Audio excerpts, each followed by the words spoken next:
Kebakaran menghanguskan gedung Fakultas Keguruan dan Ilmu Pendidikan Universitas 11 Maret, Kota Solo.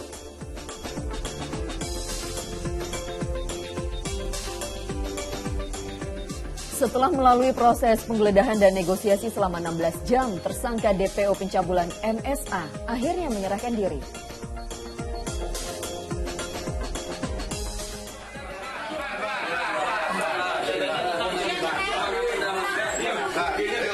Evakuasi bocah perempuan yang berusia 7 tahun yang tercebur ke dalam sumur saat akan berwudu berlangsung dramatis.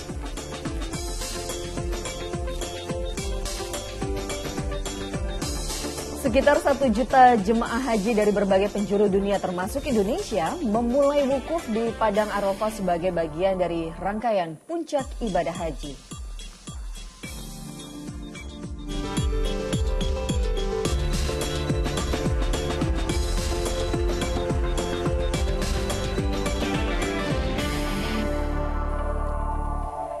Halo, selamat pagi. Senang sekali kita dapat kembali menyapa Anda pagi hari ini, pemirsa, dalam Fokus Pagi edisi Jumat Barokah begitu ya, 8 Juli 2022. Bersama saya Jimmy Darusman. Dan saya Pratiwi Kusuma. Dalam 1,5 jam ke depan kami hadir dengan rangkaian informasi dan juga peristiwa terbaru yang berhasil dihimpun tim redaksi kami hingga dini hari tadi.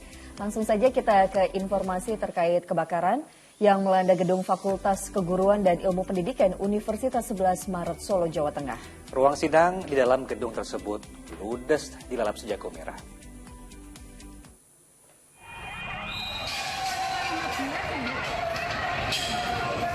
Kepulan asap hitam tebal disertai api berkobar di lantai 1 dan 2 gedung A Fakultas Keguruan dan Ilmu Pendidikan Universitas 11 Maret, Solo, Jawa Tengah, Kamis pagi. Sempat terdengar beberapa kali ledakan di salah satu ruangan hingga mengagetkan warga kampus.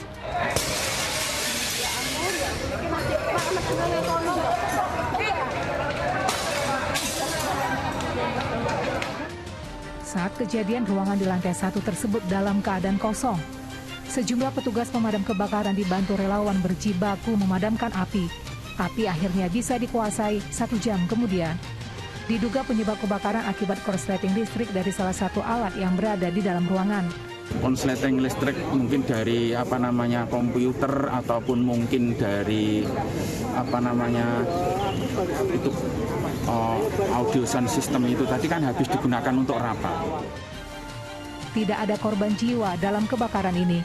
Polisi masih menyelidiki penyebab pasti kebakaran tersebut. Heri Prasetyo melaporkan dari Solo, Jawa Tengah. Sementara itu di lokasi lain, kebakaran melanda bangunan yang dijadikan lapak pengepul barang bekas di Kebon Pala, kawasan Jakarta Timur. Rapatnya jarak antar bangunan di kawasan padat penduduk tersebut membuat sedikitnya 2 rumah ikut terbakar.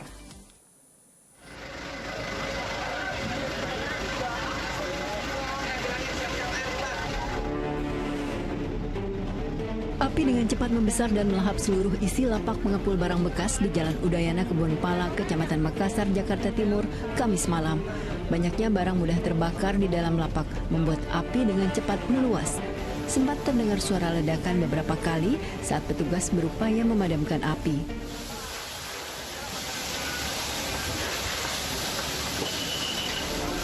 Belum diketahui pasti penyebab kebakaran, namun petugas pemadam kebakaran menduga api dipicu adanya hubungan arus pendek listrik di lokasi.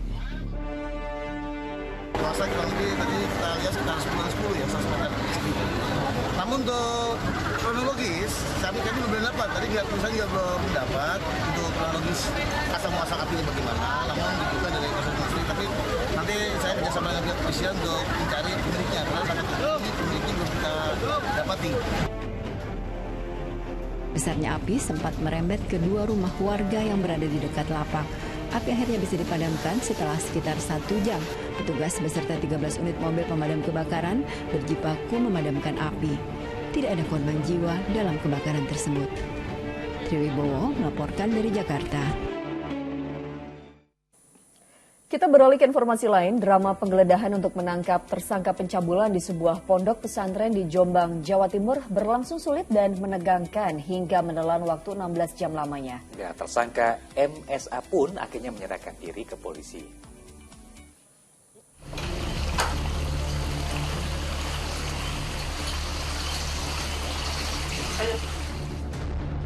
Setelah tim Resmob Polda Jawa Timur menggeledah sebuah pondok pesantren dan lingkungan sekitarnya selama 16 jam, tersangka MSA akhirnya menyerahkan diri. MSA yang juga merupakan anak seorang kiai ternama ini masuk dalam daftar pencarian orang atau DPO lantaran berulang kali mangkir dari panggilan dan pemeriksaan penyidik. Padahal kasus dugaan pencabulan terhadap sejumlah korban santriwati berkasnya sudah lengkap atau P21 atau sedang menuju proses pengadilan. Polisi mendatangi pondok pesantren lantaran MSA dianggap tidak kooperatif memenuhi tahapan proses hukum tersebut. Kendati demikian, polisi tetap mengedepankan pendekatan kemanusiaan. Perundingan polisi dengan pihak pondok pun cukup alot. Petugas juga telah mengamankan sedikitnya 320 orang yang dianggap melawan hukum, lantaran diduga menghalang-halangi proses penggeledahan dan penangkapan tersangka. Kami tetap mengedepankan komunikasi dengan pihak orang tua, karena beliau orang yang kami hormati, dan akhirnya pada hari ini yang bersangkutan menyerahkan diri kepada kami untuk ditahap duakan. Dari proses pemenuhan alat bukti ini, kenapa polisi sulit? Yaitu karena prosesnya sendiri yang bersangkutan tidak kooperatif. Kemudian yang kedua, memang dalam prosesnya ini kami melakukan rekonstruksi dan pemenuhan alat bukti ini membutuhkan waktu. Upaya polisi ini pun mendapat dukungan dari KPAI. Sebab selain sudah lama dan bolak-balik kalah di pra-peradilan, kasus tersangka yang berkasnya sudah P21 atau lengkap sudah layak untuk disidangkan agar membawa rasa adil bagi para korbannya. Menurut kami KPAI ini perlu kita dukung bersama. Polisi jangan ragu karena ya pelaku kekerasan seksual apalagi di lingkungan pendidikan ini harus ditangkap. Kalau tidak maka akan korban-korban lain akan jatuh ya. Kalau memang pelaku merasa difitnah buktikan di pengadilan. Sebelumnya upaya aparat kepolisian Polda Jawa Timur mengamankan DPO kasus dugaan pencabulan santriwati yang merupakan anak seorang pengasuh pondok pesantren di Jombang kerap gagal. Kendati petugas telah mengerahkan personil gabungan bersenjata lengkap dan kendaraan taktis. Bahkan petugas juga harus berhadapan dengan massa, diantaranya adanya pengadangan dari ratusan santri. Tim Liputan melaporkan dari Jawa Timur dan Jakarta. Kita beralih ke kasus lainnya. Selebgram Medina Zain ditetapkan sebagai tersangka atas kasus pencemaran nama baik dan pengancaman. Ya, diduga karena kerap mangkir dari panggilan, penyidik menjemput paksa Medina di kediamannya dan langsung dilakukan penahanan.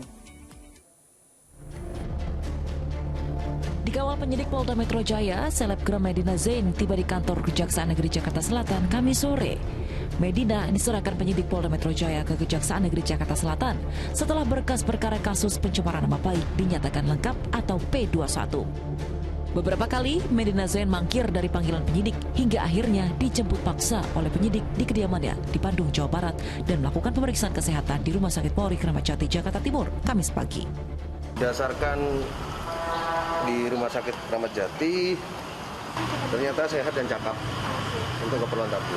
Tidak ada pengaruh bipolar atau gangguan? Nah itu jaksanya mungkin ya, karena kan di sana kan di rumah sakit kita nggak mengikuti. Berarti itu. Hasil dari Polri hasilnya tidak itu. ada gangguan hasilnya bipolar cakap. Ya. Medina ditetapkan sebagai tersangka atas kasus pencemaran nama baik atas laporan selebgram Marisha Icha. Penetapan tersangka dilakukan penyidik setelah mengantongi 2 alat bukti dan upaya mediasi kedua belah pihak berakhir buntu. Di kasus lainnya, Medina juga ditetapkan sebagai tersangka atas kasus penjualan tas bermerek palsu hingga pengancaman dan Undang-Undang ITE yang dilaporkan oleh sosialita asal Surabaya, Jawa Timur, Uci Flaudea. Dengan menggunakan baju tahanan, kini selebgram berusia 30 tahun itu ditahan selama 20 hari ke depan di Rutan Polda Metro Jaya sambil menunggu jadwal persidangan di Pengadilan Negeri Jakarta Selatan. Muhammad Nur melaporkan dari Jakarta. Di informasi lainnya, terpergok mencuri buah sawit seorang pria di Labuhan Batu Selatan, Sumatera Utara tewas ditembak oleh petugas keamanan oknum anggota kepolisian.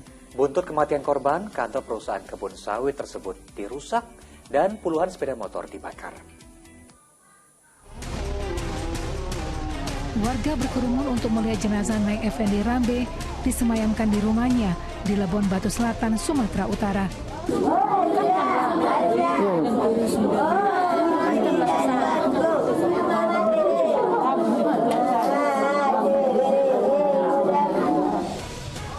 Keluarga tak menyangka lelaki berusia 25 tahun itu meninggal akibat terkena tembakan petugas keamanan kebun sawit, seorang oknum anggota kepolisian berpangkat Aibda.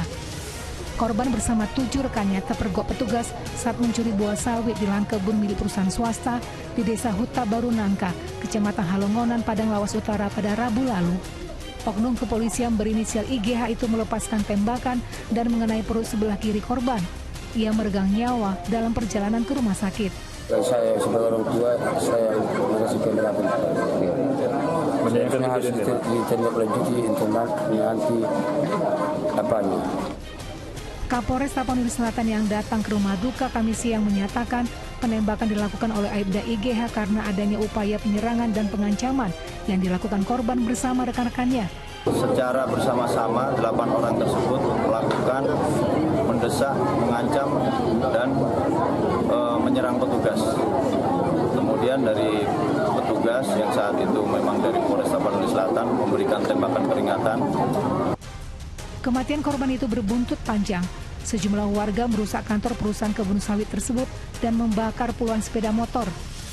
Kasus pengerusakan dan pembakaran itu sudah ditangani pihak kepolisian. Sementara Aibda IGH kini diamankan di Mapolres Tapanuli Selatan. Tuti Alawiyah Lubis melaporkan dari Labuan Batu Selatan, Sumatera Utara. Pada fokus lainnya, Mesa, meski sangat meresahkan warga, tawuran antar pelajar seakan tak pernah usai ya, tidak ada habis-habisnya. Iya, ini di kota Bekasi, Jawa Barat. Meski dalam suasana liburan sekolah, 2 kelompok remaja usia SMP saling serang dengan senjata tajam hingga menghebohkan masyarakat luas dan juga jagat maya.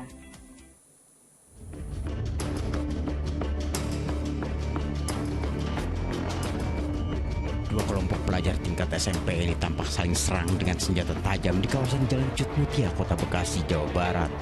Dalam kejadian yang beredar luas di sosial media ini, mereka juga saling kejar-kejaran hingga saling sabet senjata tajam. Ada juga pelajar bersepeda motor yang merekamnya dan diduga merupakan senior dari salah satu pihak yang bertikai.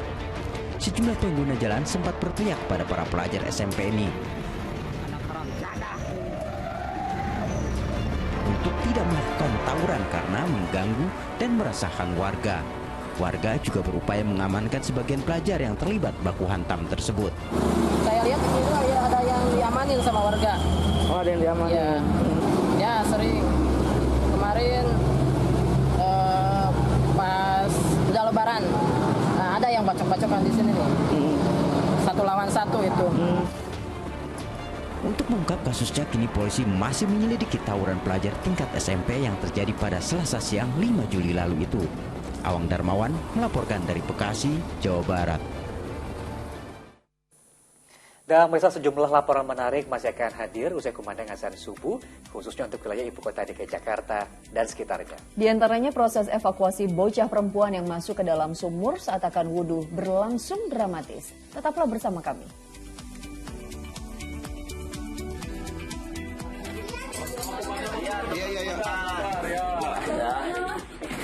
Dek, pengen om dek. Peluk aja, peluk omnya, peluk. Pegang omnya peluk, omnya peluk. Peluk no, bocah no. Ya peluk, aman ya. Pelan no. Peluk, bocah peluk. Ya, sip. Ayo. Itu Ya, selamat menunaikan ibadah sholat subuh khususnya bagi Anda warga DKI Jakarta dan sekitarnya. Baik, kita lanjut menyimak informasi di pagi hari ini. Ada peristiwa kebakaran yang terjadi di permukiman padat penduduk di kota Banjarmasin, Kalimantan Selatan. Api menghanguskan 8 rumah dan 4 sepeda motor.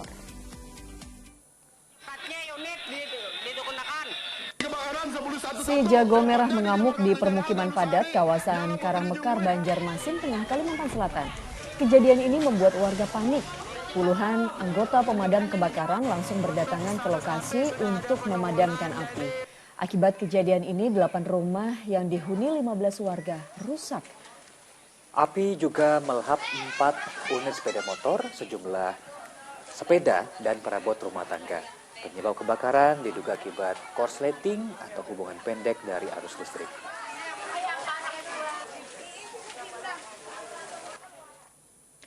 Tiga kelompok massa yang terlibat dalam rentetan pertikaian di Babarsari, Sleman, Yogyakarta sepakat berdamai dan berjanji tidak akan mengulanginya. Nah, sementara itu ratusan dari Massa yang tergabung dalam aliansi masyarakat DIY Bersatu berunjuk rasa untuk mengecam segala bentuk pertikaian antar kelompok massa yang berbuntut kerusuhan. Membuat kacau kepentingan semua. Penjenengan menjadi risau. Arep priwan neng omah dhewe kangelan. Dengan membawa berbagai atribut, ratusan orang yang tergabung dalam aliansi masyarakat DIY Bersatu menggelar aksi unjuk rasa di halaman Mapolda DIY Kamis siang. Dalam orasinya, mereka mengecam segala bentuk pertikaian antar kelompok yang berbuntut kerusuhan, seperti di kawasan Babarsari, Sleman, Yogyakarta.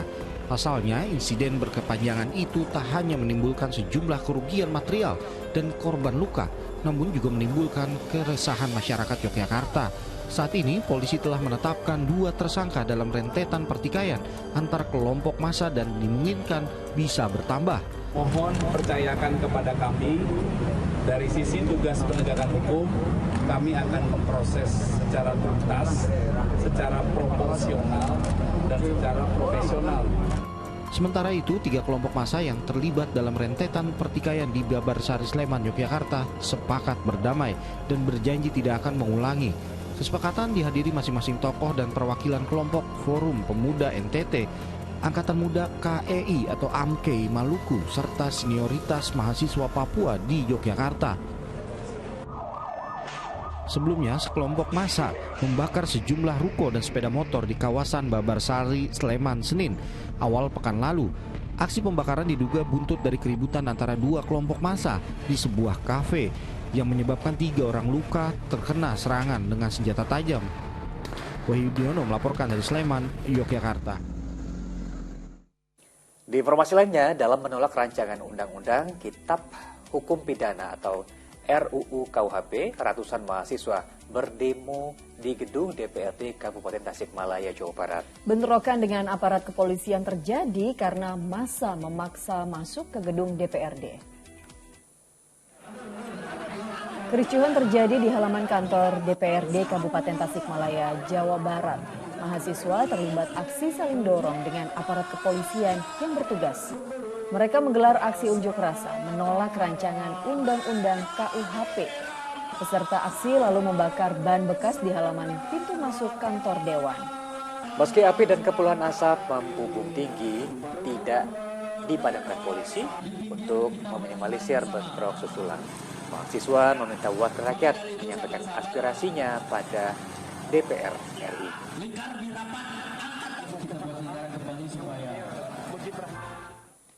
Seorang bocah perempuan yang baru berusia 7 tahun di Cibinong, Bogor, Jawa Barat tercebur ke dalam sumur di rumahnya.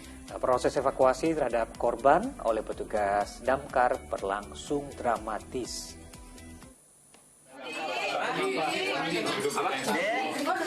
Ya udah, tunggu ya, Om pemadamnya turun ya. Iya. Sambil terus memberikan semangat, petugas Dinas Kebakaran Kabupaten Bogor ini berusaha mengevakuasi bocah perempuan yang tercebur sumur rumahnya di Cibinong, Bogor, Jawa Barat.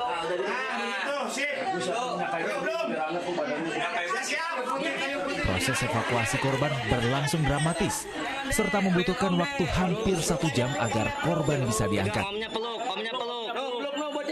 Ya peluk, aman ya. Apalagi lokasi yang sempit serta posisi sumur yang ada di bagian dapur rumah menjadi kendala tersendiri bagi petugas.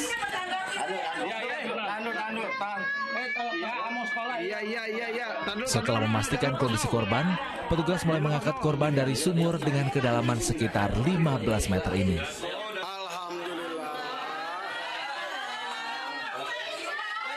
Diduga, korban yang masih berusia 7 tahun ini terpeleset ke dalam sumur saat akan mengambil air wudhu untuk salat subuh.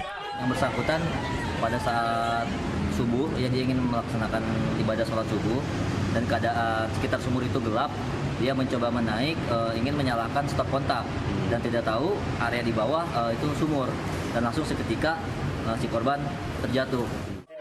Meski ditemukan dalam kondisi selamat, hingga kini korban masih dalam pengawasan tim medis Dinas Kebakaran Kabupaten Bogor. Asep Solihin melaporkan dari Kabupaten Bogor, Jawa Barat. Kita menuju ke Maluku. Tanah longsor terjadi di lokasi tambang Sinabar ilegal di Desa Luhu, Kabupaten Seram Barat yang menimbun 9 orang pekerja tambang. 3 diantaranya selamat, sementara 6 korban lain yang meninggal dunia. Lokasi tambang Sinabar ilegal di Desa Luhu, Kecamatan Buamual, Kabupaten Seram Barat, Maluku, longsor Rabu sore. Akibatnya, 9 orang penambang tertimbun. 3 diantaranya selamat, namun 6 korban lainnya tewas. Untuk sementara yang meninggal itu totalnya ada 6 yang meninggal. Jadi korban semua 9, 3 selamat, 6 meninggal dunia. Peristiwa terjadi ketika para penambang ilegal tengah asyik bekerja di lubang rayapan sedalam puluhan meter. Tiba-tiba, longsor terjadi dan menutup lubang rayapan tersebut. Curah hujan tinggi dan kondisi tanah yang terjal dan labil diduga menjadi penyebab terjadinya longsor. Dengan menyisir Desa Luhu, Kecamatan Huamual, Kabupaten Seram Barat, Maluku, petugas berjaga agar tak ada penambang ilegal. Kerap terjadi longsor dan sering memakan korban jiwa. Namun, banyak penambang yang beraktivitas di lokasi tersebut. Tak peduli nyawa dan abai terhadap kelestarian lingkungan, para penambang ilegal tersebut rela bertaruh nyawa demi kesejahteraan hidup. Pemerintah daerah berharap tak ada lagi warga yang nekat melakukan penambangan di lokasi tersebut. Jumri Samanari melaporkan dari Kabupaten Seram Barat, Maluku. Banjir bandang melanda Kecamatan Bahodopi, Kabupaten Morowali, Sulawesi Tengah pada Kamis pagi hingga puluhan rumah terendam. Kondisi itu diperparah dengan datangnya air laut pasang di perairan pantai Bahodopi.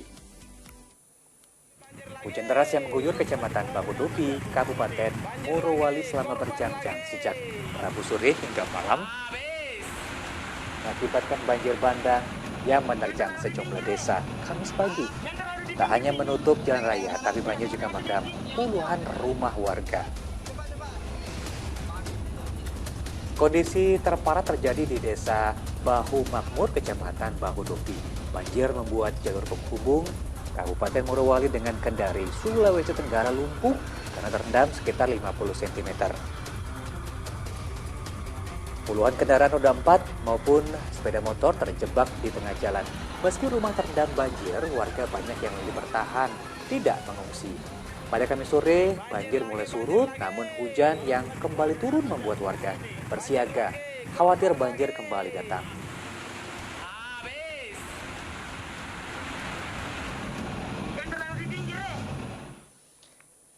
Di informasi lainnya, sejumlah wisatawan terseret ombak saat tengah berenang di pantai Legok, Jawa, Pangandaran. Ya, 3 korban ditemukan tewas, sementara 1 korban lainnya hilang. Penemuan salah satu wisatawan yang terseret ombak di pantai Legok, Jawa, Pangandaran terekam video amatir warga Kamis pagi. Korban asal Tasikmalaya tersebut merupakan rombongan dari Ikatan Remaja Masjid Nurul Huda yang tengah berlibur. Peristiwa berawal ketika sejumlah wisatawan berenang di pantai.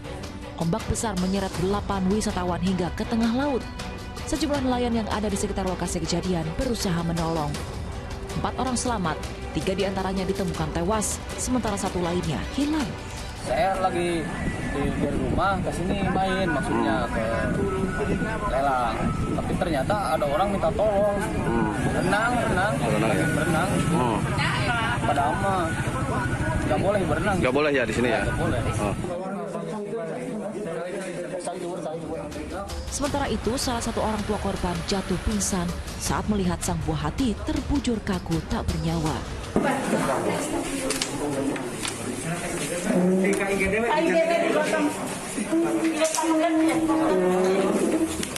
Yang dirawat di sini 4 orang, yang 1 orang kebetulan tadi agak kritis, jadi melakukan rujukan ke Rumah Sakit Pandega Pangandaran. Kini keempat korban selamat tengah menjalani perawatan medis, sementara 1 korban hilang tengah dalam pencarian petugas. Eko Setiabudi melaporkan dari Pangandaran, Jawa Barat. Sebuah kapal motor tenggelam di perairan Pulau Bonerate, Kabupaten Kepulauan Selayar, Sulawesi Selatan pada Kamis kemarin. Sementara itu, tim SAR kembali lanjutkan pencarian terhadap 11 orang penumpang dari kapal motor pengangkut kayu yang tenggelam di perairan Mimika, Papua.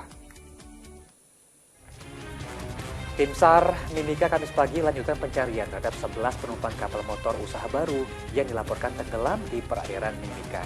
Meski cuaca buruk, tim SAR tetap melanjutkan pencarian. Di hari kedua, tim SAR menyisir perairan Kokona hingga Kampung Uta, distrik Mimika Barat Tengah. Kapal motor tersebut tenggelam pada Selasa lalu. Kapal membawa 30 kubik kayu dari Sorong menuju Timika. Saat melalui perairan Amar, kapal tenggelam. Dari 18 penumpang, 7 penumpang telah berhasil diselamatkan. Sementara itu, di tengah kegelapan malam dan terapung di tengah lautan, sejumlah penumpang kapal motor Takdir Ilahi mencoba bertahan dan meminta pertolongan setelah kapal mereka tenggelam di perairan Pulau Bunirati di Kepulauan Selayar, Sulawesi Selatan pada Kamis dini hari. Seorang wanita dan penumpang lainnya berusaha berenang ke tepian sambil berpegangan sebuah gabus. 18 orang penumpang dan 6 ABK berhasil dievakuasi dalam keadaan selamat. Karena cuaca buruk dan tingginya gelombang laut, kapal diduga tenggelam karena menabrak batu karang, membuat kebocoran di bagian lambung kapal hingga tenggelam. Sedianya kapal motor Takdir Ilahi 2 dalam perjalanan dari NTT ke Pulau Rajuni Selayar. Itu tenggelam di perairan Takabonerate diakibatkan oleh karena menabrak karang dan bocor dan tenggelam. Dan alhamdulillah pada pukul 03.00 waktu Indonesia Tengah, korban tersebut ditemukan dalam keadaan selamat oleh nelayan dan warga yang melalui perairan tersebut. Sekarang korban ini telah dievakuasi dalam keadaan selamat ke rumah jabatan Camat Pasi. Di lokasi lainnya, pemirsa, 3 pengunjung pantai tersapu ombak saat berada di pantai Payangan, Jember. 1 diantaranya dinyatakan hilang. Saat kejadian, mereka sedang memancing ikan di tengah cuaca buruk di pantai tersebut. Tim SAR gabungan sejak Kamis pagi hingga sore gencarkan pencarian terhadap 1 orang korban hilang di pantai Payangan, Ambulu, Jember. Tim langsung menyusuri perairan dengan perahu karetnya. Penelusuran mulai dari awal kejadian, korban bersama 2 rekannya yang tersapu ombak saat memancing hingga ke sekitar perbukitan di kawasan ini. Cuaca buruk berupa ketinggian ombak membuat upaya pencarian terkendala dan belum membuahkan hasil. Pencarian melalui pelawangan Watulo menuju Pulau Sarat sampai di area Tanjung Bapuma, Teluk Watulo. Ada tanda-tanda sementara ini mungkin? Sementara ini sampai saat ini masih belum ditemukan tanda-tanda bahwa korban ditemukan dalam keadaan mengapung. Di informasi lain, pemirsa, 3 korban tewas akibat tersambar petir di Pemalang, Jawa Tengah dimakamkan dengan diiringi ratusan pelayat. Iya, 2 korban diantaranya merupakan tetangga yang rumahnya berdekatan.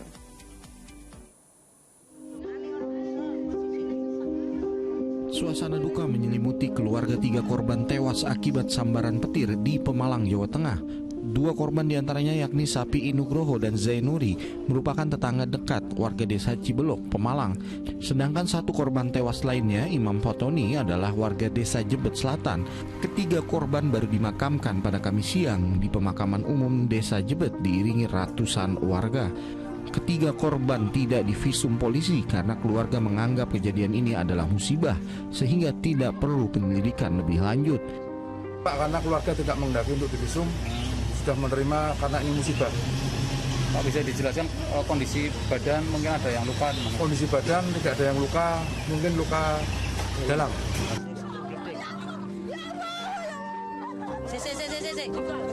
Peristiwa naas terjadi saat 5 orang tersambar petir hingga menyebabkan 3 orang diantaranya tewas di lokasi. Kejadian ini sempat terekam kamera amatir yang memperlihatkan kepanikan warga. Sesaat setelah kejadian, para korban sedang berteduh di gubuk di tengah sawah di desa Cibelok sebelum tersambar petir hingga menyebabkan korban tergeletak di tanah. Kuncoro Wijayanto melaporkan dari Kabupaten Pemalang, Jawa Tengah.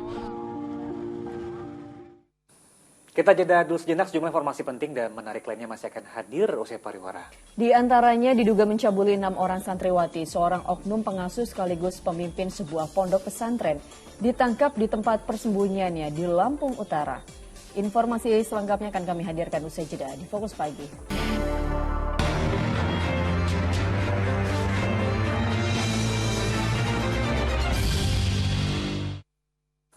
Anda kembali di Fokus Pagi bersama saya Jimmy Darusman. Pemirsa, seorang mahasiswi tersangka kasus pembuangan bayi di Kali Ciliwung, Jakarta beberapa waktu lalu akhirnya dinikahkan dengan ayah sang bayi. Akad nikah pasangan kekasih itu dilangsungkan di Aula Markas Polres Jakarta Timur Kamis siang.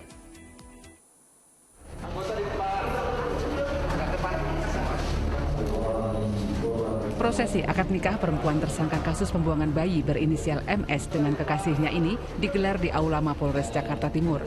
Acara berlangsung sederhana, dihadiri keluarga inti keduanya dan bayi hasil hubungan mereka yang sempat dibuang 1 Juni 2022 lalu. Pernikahan dilakukan diantaranya agar sang bayi memiliki akta lahir dan status hukum yang pasti.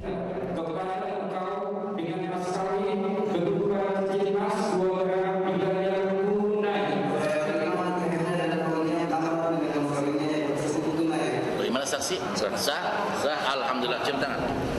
Alhamdulillah. Meski demikian, tersangka yang berstatus mahasiswi itu tak akan lepas dari jerat hukum. Usai acara akad nikah, ia tetap harus ditahan di rutan Polres tersebut untuk menjalani proses hukum selanjutnya. Tersangka dijerat dengan Undang-Undang tentang Perlindungan Perempuan dan Anak lantaran membuang bayinya sendiri dan melakukan kekerasan terhadap anak kandung. Yang bersangkutan mengajukan izin kepada kami, apakah boleh melaksanakan pernikahan karena agar status anak itu dengan rasa bisa ada, sehingga dengan kemanusiaan kami memberikan izin untuk melaksanakan pernikahan ataupun akad nikah di Polres Metro Jawa Timur, tetapi untuk proses hukum tetap berlanjut. Dana kasus sudah kita tahan 1 bulan, berkas sudah kita kirim ke kejaksaan. Sebelumnya tersangka membuang bayi hasil hubungan di luar nikah itu 1 Juni 2022 lalu. Sang bayi yang masih hidup ditemukan warga di aliran Kali Ciliwung, Jatinegara, Jakarta Timur. Bayi yang mengalami luka di dahi dan punggung itu diselamatkan warga yang mendengar suara tangisan dari dalam bungkusan plastik berwarna hitam mengambang terbawa arus kali. Triwibowo melaporkan dari Jakarta.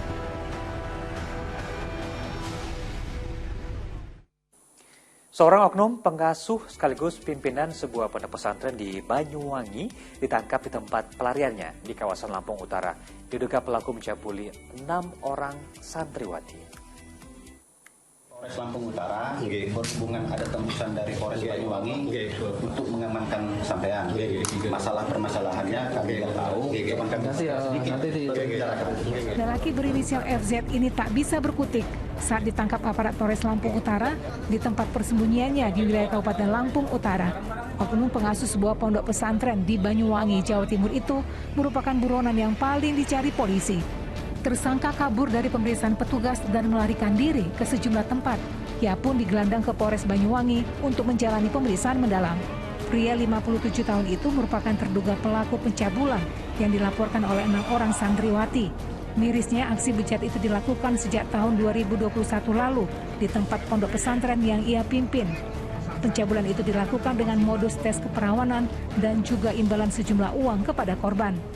Modusnya pertama ya dengan iming-iming, ada beberapa ini barang bukti dikasih duit ya, mungkin ini 500.000, ada beberapa barang juga, ya, ini mungkin menjadi satu iming-iming yang bersangkutan.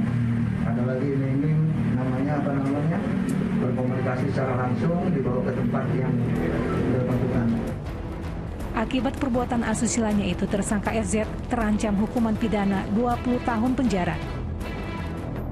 Taufik Ferdiansyah melaporkan dari Banyuwangi, Jawa Timur.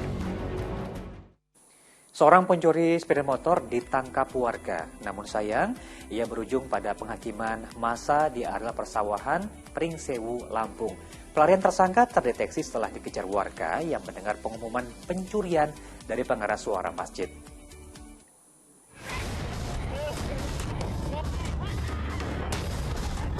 Warga mengepung seorang pencuri motor yang kabur ke sawah di Desa Tegalsari, Kabupaten Pringsewu, Lampung. Pelaku akhirnya tertangkap dan dihakimi massa.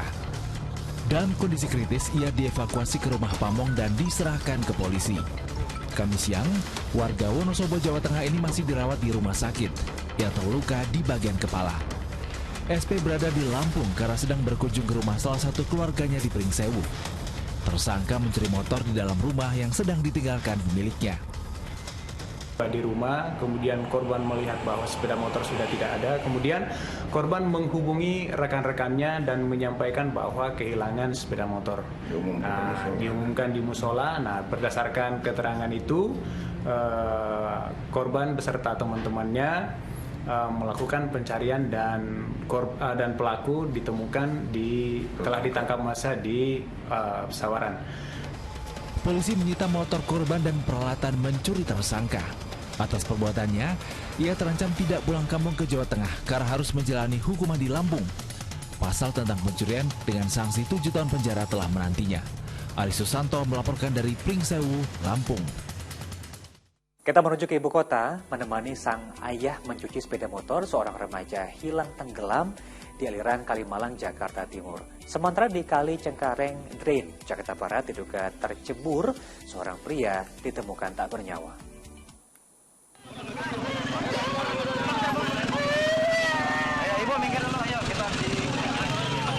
Tangis histeris seorang wanita tak terbendung ketika melihat jasad sang suami dievakuasi petugas.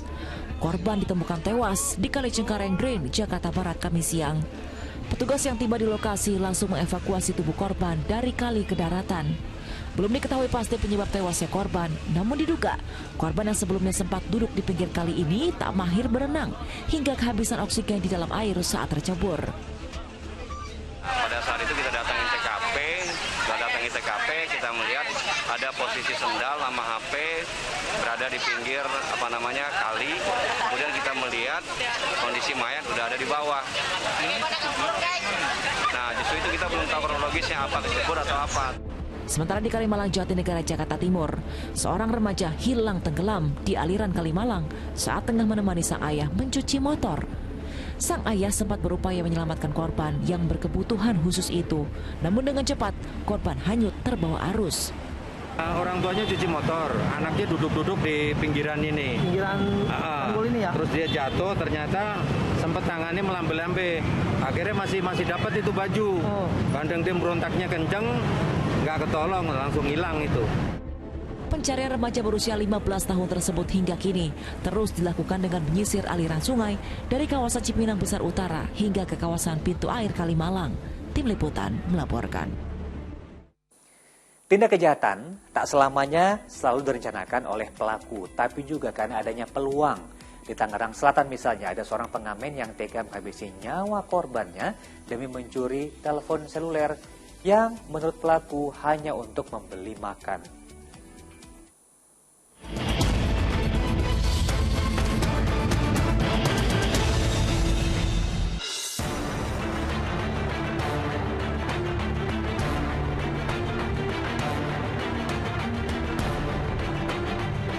Sebuah kamar kontrakan di Serpong, Tangerang Selatan dipasang garis polisi setelah ditemukannya seorang penghuni tewas di depan kamar. Korban bernama Susili Jena, perempuan berusia 35 tahun. Saat kejadian, dirinya mengaku baru saja menjadi korban perampokan.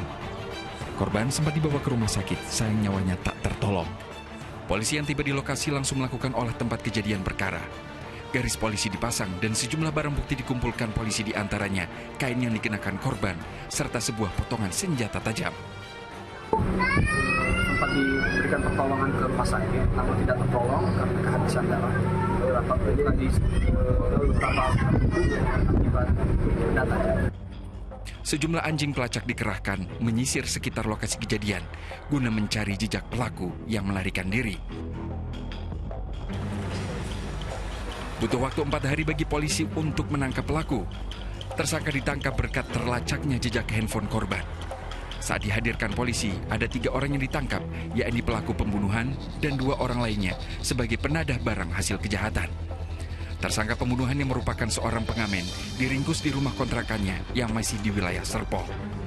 Kepada polisi, tersangka mengaku membunuh karena kepergok korban saat mencuri handphone. Ini awalnya berniat melakukan pencurian ya, di tempat kos-kosan milik korban. Dengan sasaran adalah handphone atau HP. Nah, kemudian pada saat pelaku masuk untuk mengambil HP, ini korban ini melakukan perlawanan. Kemudian akibat perlawanan ini, ya, pelaku yang sudah mempersiapkan senjata tajam ini menusuk korban di bagian perut, yang akhirnya akibat penusukan itu mengakibatkan korban meninggal dunia. Hasil curian handphone milik korban kemudian dijual oleh tersangka dengan harga Rp30.000 untuk membeli makanan. Kini untuk mempertanggungjawabkan perbuatannya, tersangka dijerat pasal 365 KUHP tentang pencurian dengan kekerasan dengan ancaman 15 tahun penjara. Sementara dua tersangka yang sebagai penadah dijerat pasal 480 KUHP tentang penadahan dengan ancaman hukuman 4 tahun penjara. Tim Liputan melaporkan. Di informasi lainnya, 2 orang pengedar sabu-sabu seberat 43,4 kg yang disamarkan dalam puluhan kemasan teh divonis hukuman mati. Namun kuasa hukum kedua terdakwa menyatakan naik banding atas putusan tersebut. Sidang putusan atas kasus peredaran narkotika terhadap 2 orang terdakwa bernama Dwi Wibi Mahendra serta Ihsan Fatriana berlangsung di Pengadilan Negeri Surabaya, sementara kedua terdakwa mengikuti sidang secara daring dari Rutan Medaeng Kamis sore. Dalam sidang putusan itu, kedua majelis hakim menjatuhkan putusan hukuman mati untuk kedua terdakwa. Vonis mati dijatuhkan atas pertimbangan perbuatan keduanya melanggar undang-undang tentang narkotika dengan jumlah barang bukti yang cukup banyak dan berpotensi merusak generasi bangsa. Menjatuhkan pidana kepada para terdakwa oleh karena itu dengan pidana mati. 3. Menetapkan para terdakwa tetap dalam tahanan. Atas putusan itu, kuasa hukum kedua terdakwa langsung menyatakan banding. Putusan itu tidak bisa diterima karena hukuman mati jelas di hukum internasional sudah banyak yang digugurkan. Nah, maka dari putusan itu kami akan melakukan upaya hukum banding. Kedua terdakwa merupakan pengedar sabu-sabu dengan barang bukti seberat 43,4 kg dalam 42 kemasan teh Cina yang ditangkap oleh Polrestabes Surabaya beberapa waktu lalu di kamar hotel di Jalan Raden Intan, Bandar Lampung. Rahmat Hidayat melaporkan dari Surabaya, Jawa Timur. Baik, kita jeda lagi sejenak, sejumlah informasi penting dan menarik lain masih akan hadir usai pariwara. Di antaranya sekitar 1 juta jemaah calon haji dari berbagai penjuru dunia termasuk Indonesia memulai wukuf di Padang Arafah sebagai bagian dari rangkaian puncak ibadah haji. Informasinya usai jeda bersama rekan saya Pratiwi Kusuma.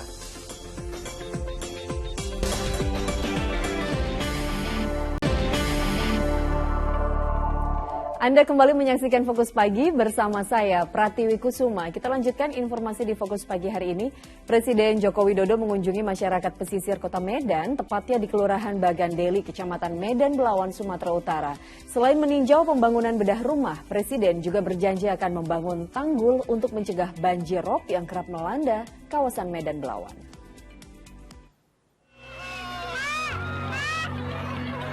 Kedatangan Presiden Joko Widodo ke kawasan pesisir Kota Medan yakni di Lorong 6 Umum Bagandeli, Kota Medan, Sumatera Utara disambut antusias masyarakat.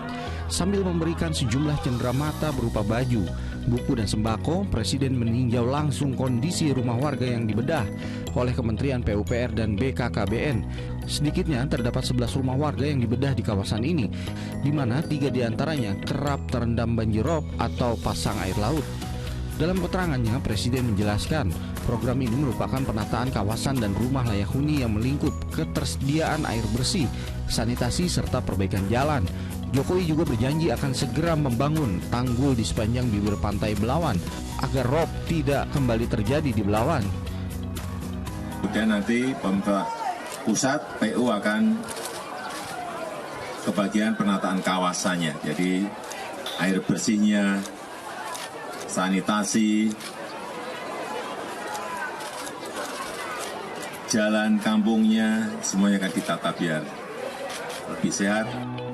Warga berharap pembangunan tanggul dapat segera diwujudkan sehingga masalah banjir rob yang sudah berpuluh-puluh tahun tidak tertangani bisa teratasi. Tim Liputan melaporkan. Menteri Pariwisata dan Ekonomi Kreatif Sandiaga Uno singgah di Desa Wisata Nagari Pariangan di Sumatera Barat yang disebut-sebut sebagai salah satu desa terindah di dunia. Di desa wisata tersebut, Sandiaga Uno juga menyempatkan diri untuk belajar memainkan alat musik suling dengan masyarakat. Desa wisata Nagari Pariangan yang berada di Kabupaten Tanah Datar, Sumatera Barat kini telah masuk dalam jajaran 50 desa wisata terbaik pada ajang Anugerah Desa Wisata Indonesia. Ajang ini jadi salah satu upaya pemerintah memperkenalkan desa-desa wisata di Indonesia sekaligus untuk meningkatkan perekonomian masyarakat setempat. Desa Nagari Pariangan yang berada di lereng Gunung Merapi ini memiliki panorama yang indah dengan hamparan sawah yang berjenjang serta udara yang sejuk. Menparekraf Sandiaga Uno yang berkunjung ke sini tidak hanya sekadar menikmati keindahan alamnya saja.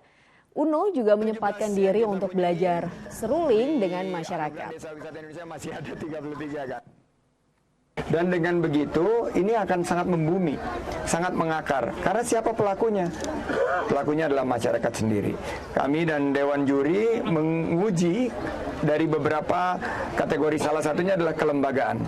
Kelembagaan ini kita uji karena nanti kita tidak mau ini dipilih menjadi 50 desa wisata terbaik, tapi tidak Sekitar 1 juta jemaah calon haji dari berbagai penjuru dunia hari ini mulai wukuf di Padang Arafah, termasuk sekitar 100.000 jemaah haji Indonesia. Setelah wukuf, jemaah calon haji akan bermalam di Musdalifah dan dilanjutkan dengan melempar jumroh di Mina.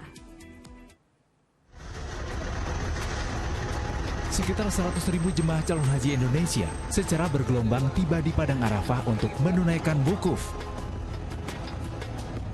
Para jemaah diberangkatkan dari sejumlah pemondokan dan hotel di sekitar kota Makkah. Sukacita tampak terpancar dari wajah jemaah calon haji ketika tiba di Padang Arafah.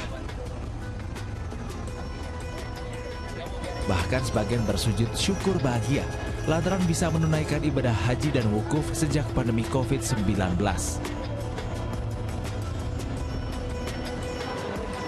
Menteri Agama RI Yakut Khalil Qumas berkesempatan menyambut para jemaah dan memastikan seluruh jemaah tiba di Arafah sesuai jadwal yang ditetapkan masing-masing kelompok terbang atau kloter.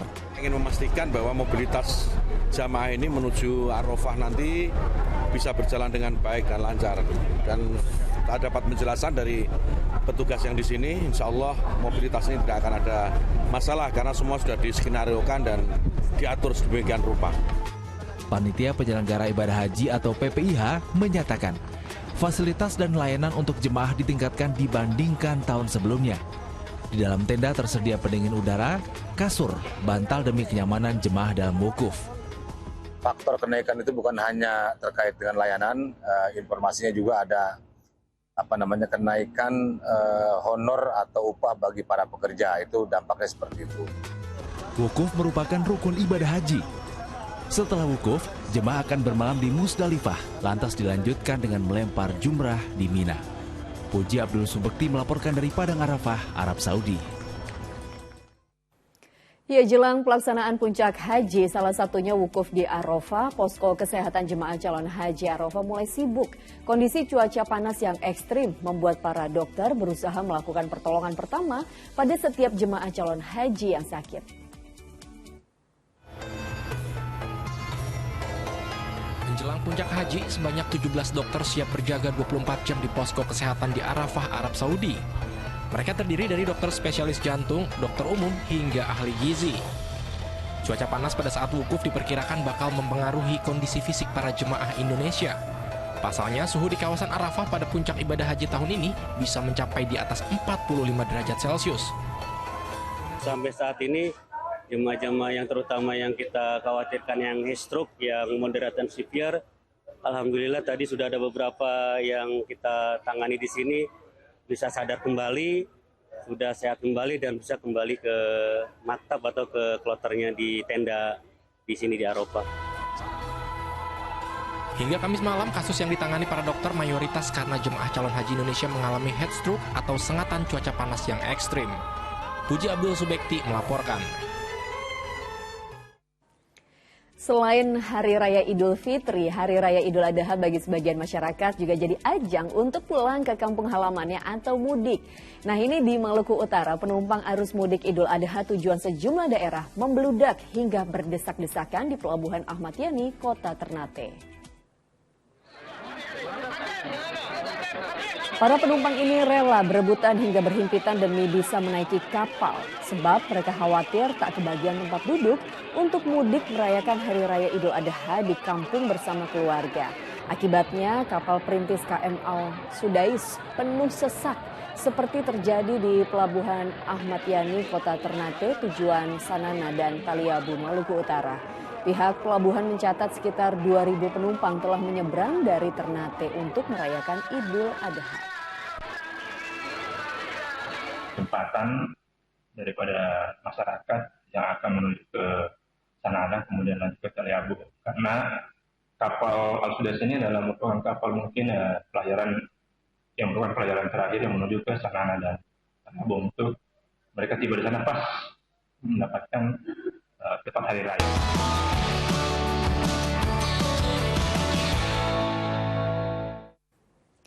Dari informasi pasar jelang Hari Raya Idul Adha, harga bahan pokok di pasar tradisional malah merangkak naik. Pedagang terpaksa mengurangi stok untuk menekan kerugian.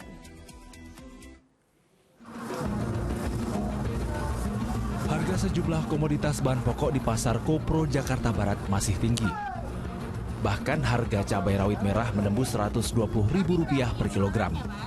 Untuk menyiasati tingginya harga cabai, pedagang terpaksa mengurangi stok agar tidak merugi.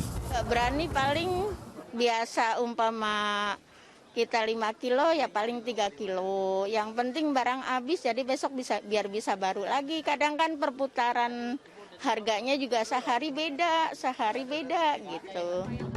Kondisi ini pun menurunkan daya beli masyarakat. Di Takare doang, Mbak. Biasa kalau dulu kan saya sering stok tuh 1 minggu. Kalau sekarang sih yang seperlunya aja. Misalnya mau masak hari ini, belanja hari ini gitu. Itu dong. Udah nggak lagi, Mbak. Ampun, bener. Iya, bener. Harga komoditas lainnya juga masih mahal. Seperti harga telur Rp28.000 per kilogram dan daging yang masih bertahan di Rp150.000 per kilogram. Tim Liputan melaporkan. 2 hari menjelang Hari Raya Idul Adha, harga bahan pangan di Pasar Gudang Tiga Raksa, Tangerang, Banten terus mengalami kenaikan. Salah satu yang mengalami kenaikan tertinggi adalah ayam potong.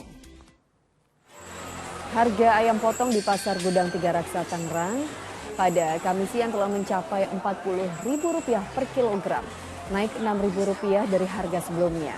Sementara itu untuk daging ayam filet yang sebelumnya hanya Rp42.000 per kilogram, kini juga naik menjadi Rp50.000 per kilogram.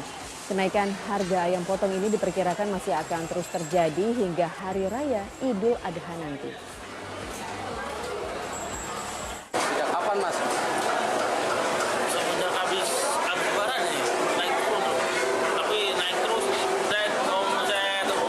Omset ya masih turun. Ya kisaran, kalau sekarang kisaran 40%-an.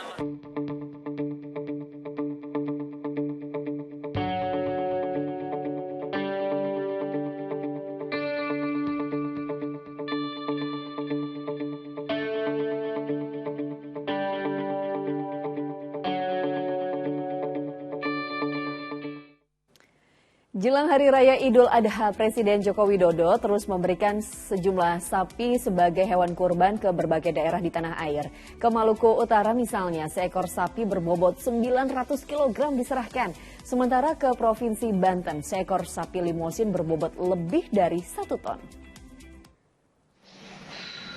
Sapi bernama Sultan di peternakan sapi di Pecek, Kecamatan Jombang, Cilegon inilah yang dipesan Presiden Joko Widodo untuk dijadikan hewan kurban di sebuah masjid di Serang, Banten pada hari Idul Adha nanti.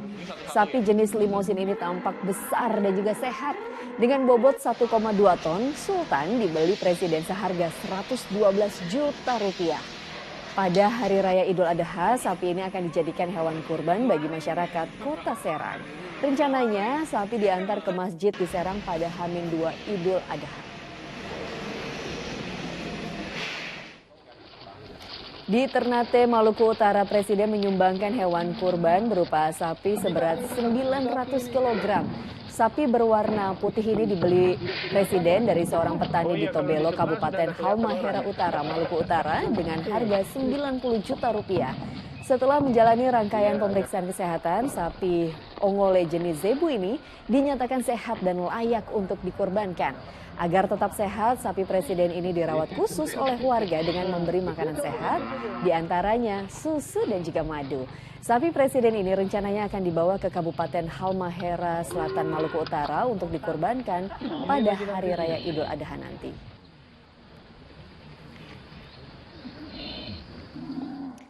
Arema FC menempatkan satu kakinya di partai final Piala Presiden setelah berhasil mengandaskan PSIS Semarang di kandangnya pada semifinal leg pertama. Informasi lengkapnya kami hadirkan usai jeda.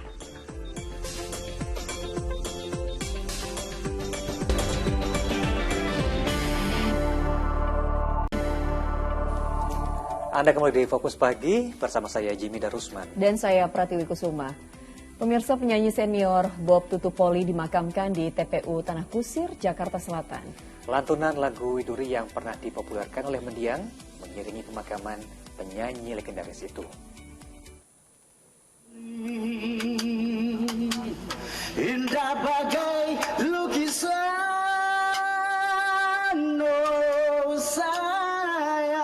Lantunan lagu Widuri ini mengiringi pemakaman penyanyi senior Bob Tutupoli di TPU Tanah Kusir, Kebayoran Lama, Jakarta Selatan, Kamis siang. Ya, tembang Widuri merupakan lagu yang pernah dipopulerkan oleh mendiang Bob Tutupoli di masanya.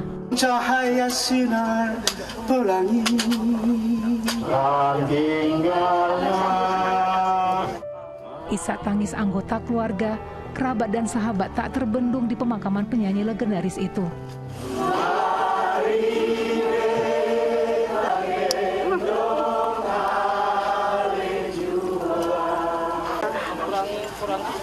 Saya bangga memiliki ayah seorang Bob Tutupoli, seorang legend Indonesia, dan namanya baik. Mudah-mudahan saya bisa meneruskan dan menjaga nama baik beliau dan bisa menjadi kebanggaan untuk beliau. Bob Tutupoli tutup usia pada hari Selasa lalu setelah menjalani perawatan selama 1 bulan akibat penyakit stroke yang dideritanya. Muhammad Nur melaporkan dari Jakarta.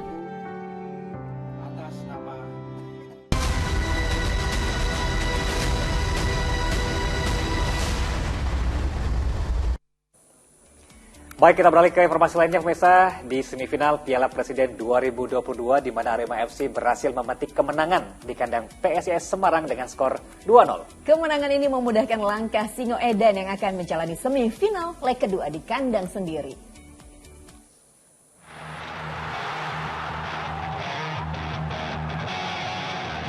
Sebanyak 18.000 penonton memadati Stadion Jatidiri Semarang untuk menyaksikan laga syarat gengsi antara tuan rumah PSIS melawan Arema FC pada Kamis sore. Tampil dengan dukungan terbaik dari supporternya, PSIS banyak menghasilkan peluang di babak pertama. Baru 5 menit laga berjalan, Mahesa Jenar sudah mengancam lewat peluang Taisei Marukawa. Namun tendangannya masih melebar. Peluang kembali didapat PSIS saat Carlos Fortes hampir membuka keunggulan pada menit ke-34. Namun lagi-lagi tak berbuah gol karena sundulannya masih membentur Mister Gawang. Pada paruh kedua, serangan tuan rumah mengendur setelah Fortes harus diganti akibat cedera. Permainan Mahesa Jenar yang berubah berhasil dimanfaatkan Arema FC. Tim besutan Eduardo Almeida berhasil membuka keunggulan pada menit ke-77 lewat gol yang dicetak Abel Kamara.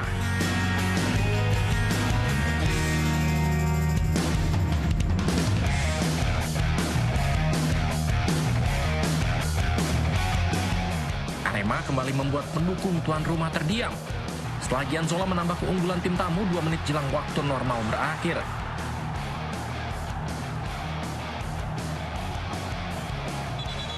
Tertinggal 2 gol, PSIS mencoba memperkecil kekalahan.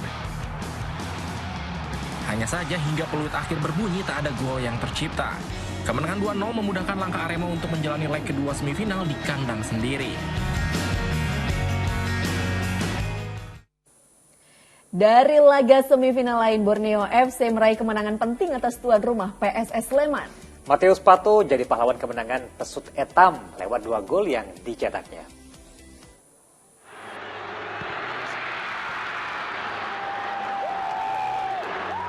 Borneo FC memetik kemenangan 2-0 kala bertandang ke markas PSS Sleman pada leg pertama semifinal Piala Presiden 2022 di Stadion Maguwo Harjo Sleman, Kamis malam. Berstatus tim tamu, Borneo justru unggul terlebih dahulu pada menit ke-17 saat Manda Cini melakukan kesalahan fatal di area pertahanan PSS dan mampu dimanfaatkan Matius Pato menjadi gol.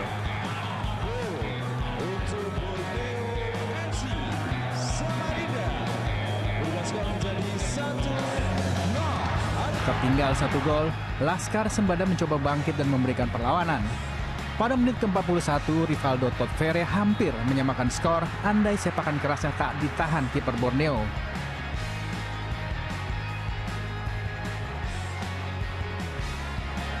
Jelang paruh pertama berakhir, pesut Eta menggandakan keunggulan. Lagi-lagi Matius Pato jadi mimpi buruk bagi PSS setelah mencetak gol kedua lewat kerjasama dengan Stefano Lillipali.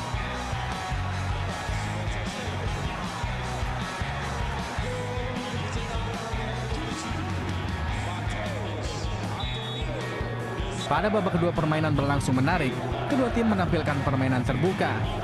Tim Elang Jawa memiliki peluang untuk memperkecil skor, namun sayang tendangan keras Manda Cini masih melambung di atas gawang Borneo. Skor 2-0 bertahan hingga akhir laga. Kedua tim akan kembali bertemu pada semifinal leg kedua yang berlangsung pada 11 Juli di Stadion Segiri Samarinda.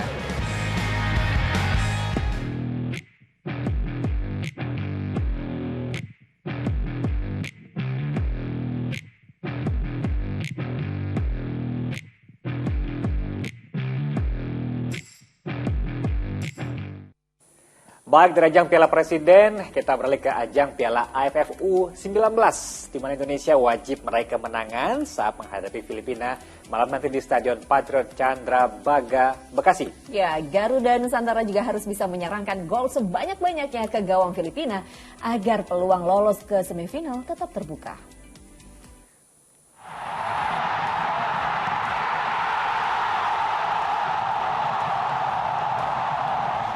Tim nasional Indonesia U19 wajib meraih kemenangan saat menghadapi Filipina dalam laga keempat Grup A Piala AFF U19 2022.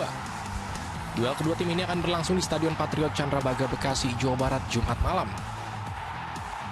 Berbekal hasil imbang yang diraih Garuda Nusantara pada laga terakhir kontra Thailand, membuat pertandingan melawan Filipina jadi momen penting yang harus dimaksimalkan anak asuh Sinteyong untuk menjaga asa lolos ke babak semifinal. Saat ini timnas Indonesia berada di peringkat keempat klasemen sementara Grup A dengan 5 poin, hasil dari 1 kemenangan dan 2 kali imbang. Kondisi ini membuat Indonesia jelas wajib meraih kemenangan di 2 laga sisa agar bisa menggeser posisi Thailand dan Vietnam di puncak klasemen. Melawan Filipina, Indonesia jelas diunggulkan. Terlebih sang lawan telah dipastikan tersingkir dari Piala AFF U19 setelah 3 kali menelan kekalahan. Sedangkan di kubu Indonesia juga mengalami hal yang kurang baik. Garuda Nusantara tidak akan diperkuat sang kapten Marcelino Ferdinand yang harus absen karena cedera. Selain itu, bukan hanya sekedar meraih kemenangan, Garuda Nusantara juga harus bisa menyerangkan gol sebanyak-banyaknya ke gawang Filipina.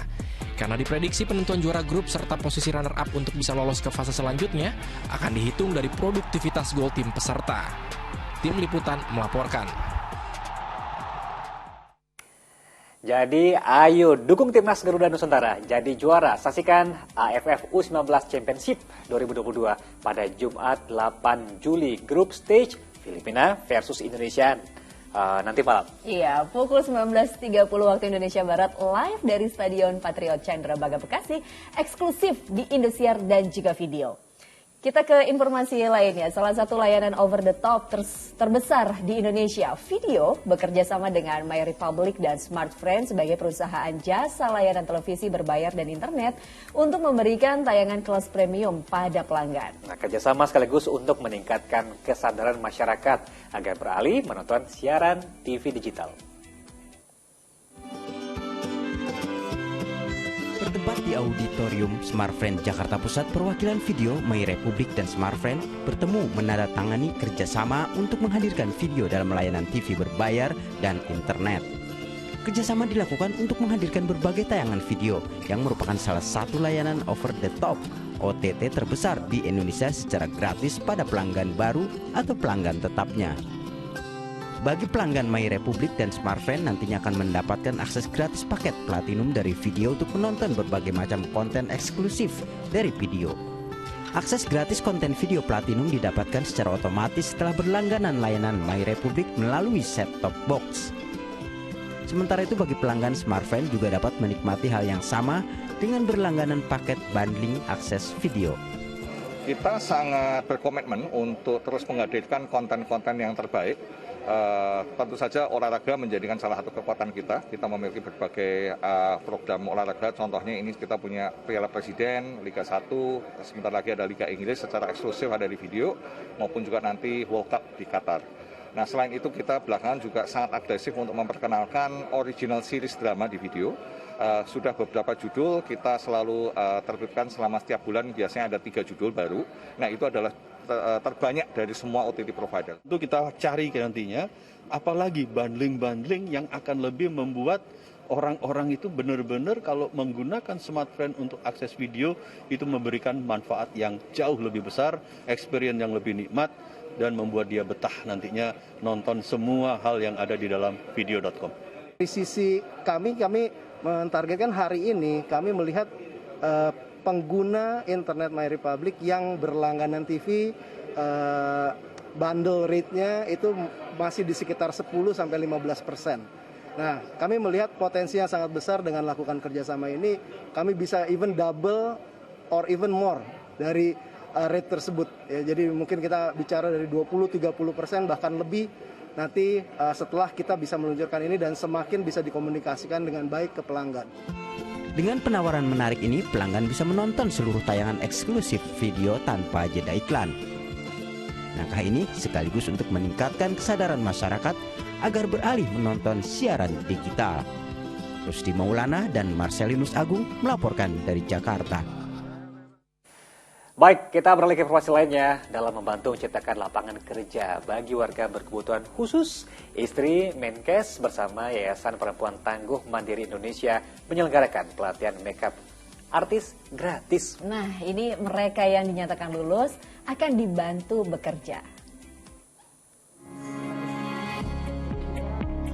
Warga berkebutuhan khusus antusias mengikuti pelatihan make up artis gratis yang diselenggarakan oleh Yayasan Perempuan Tangguh Mandiri Indonesia di Gedung Andrew 9, Jakarta, Kamis siang.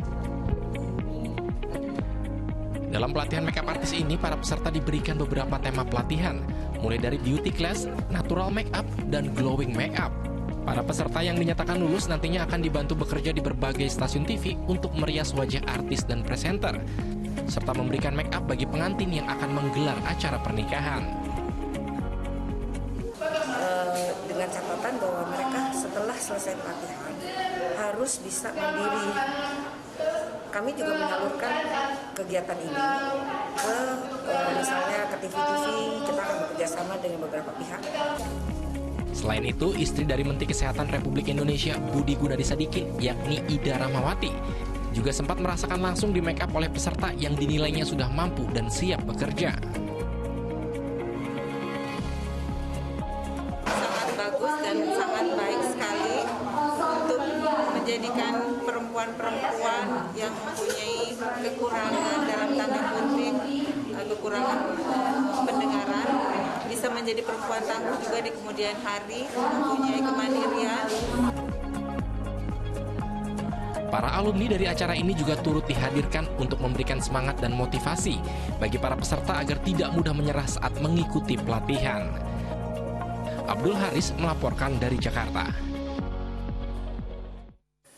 Dan laporan tadi sekaligus menutup kebersamaan kita dalam Fokus Pagi hari ini. Jangan lupa untuk tetap kencangkan protokol kesehatan kita. Bisa juga saksikan info terkini cegah corona hanya di video. Caranya unduh aplikasinya sekarang. Dan pemirsa, ayo dukung operasi katarak, hernia, donor darah, dan hitan gratis bagi warga yang tidak mampu di sejumlah tempat di Indonesia. Sampaikan kepedulian kita melalui rekening BCA di nomor 162-633-8888 atas nama Yayasan Pundi Amal Peduli Kasih. Karena kepedulian kita adalah harapan mereka. Dan usai Fokus Pagi, jangan lupa kita dapat menyaksikan program Mega Series Panggilan. Saya Jimmy Darusman. Dan saya Pratiwi Kusuma pamit undur diri. Selamat pagi, selamat beraktivitas, dan sampai jumpa.